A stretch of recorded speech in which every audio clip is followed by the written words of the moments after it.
वो अभी भी वहीं से ऑपरेट करते हैं, मुंबई से 27 किलोमीटर दूर केसरवन के जंगलों से।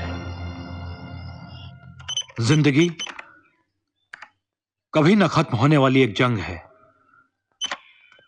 और इस जंग में पासे हमेशा पलट जाते हैं।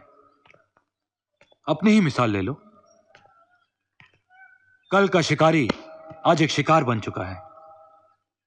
दिग्विजय पांडे तुम्हें ढूंढ रहा है मारने के लिए। अब समझ में आया कि उसके खबरी ने हम तक ये झूठी खबर क्यों पहुंचाई थी कि तुम्हें दूसरे रास्ते से कोर्ट ले जा रहे हैं। लेकिन हमने भी उल्टा पासा फेंक दिया है। उस तक यह खबर पहुंचा दी है कि तुम ठीक 12 बजे आज शाह बाबा की दरगाह पर पहुंच रहे हो, अकेले और निहत्थे थे। अब शेर को बुलाने के लिए बकरा तो बांधना ही पड़ेगा ना भाई। वहां वो तुम्हें मारने जरूर आएगा, लेकिन हम उसे मार देंगे। हम, तुम नहीं। क्योंकि इश्क करने वाले हाथों से ट्रिगर दबेगा नहीं, और ट्रिगर दबाने के लिए हिम्मत की जरूरत होती है। परशुराम, हिम्मत बंदूक उठा के ट्रिगर दबाने के लिए नहीं, हिम्मत बंदूक फेंकने के लिए चाहिए। तुमने इनकी तकलीफ, इनका दुख दर्द, इनकी जिल्लत को सोने की खान बनाकर रख दिया है।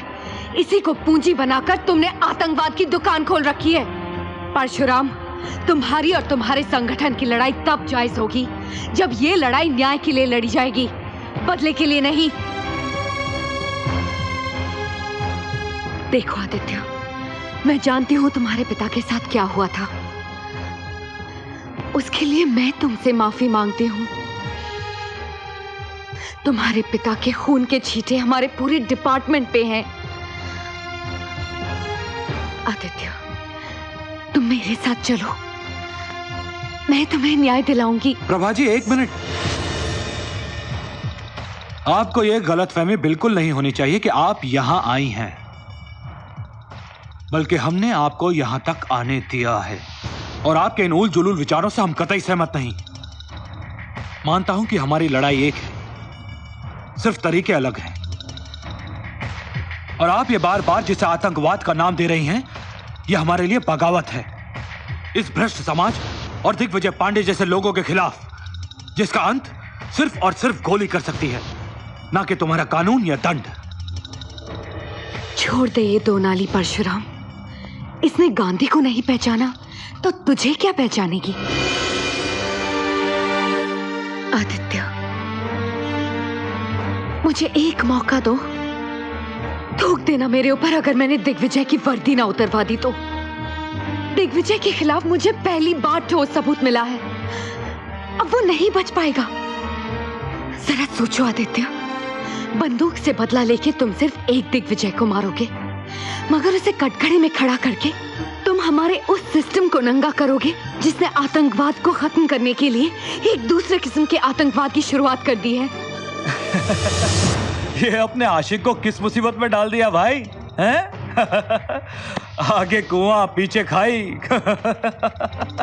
बोलो बोलो, कहां जाओगे अब?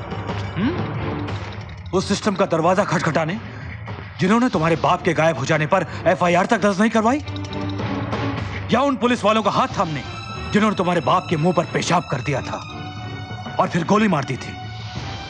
बोलो, कहां जाओगे? इस सिस्टम ने तो तुम्हें तुम्हारे बाप का अंतिम संस्कार तक नहीं करने दिया। न्याय मांगने जाओगे उनसे? तुम हिलाओगे इनके सामने? एक सत्य हमेशा याद रखना आदित्य, अगर तुम्हारे हाथ में यह है तो तुम दुनिया के सबसे शक्तिशाली व्यक्ति को भी तिगनी का नाच नचा सकते हो।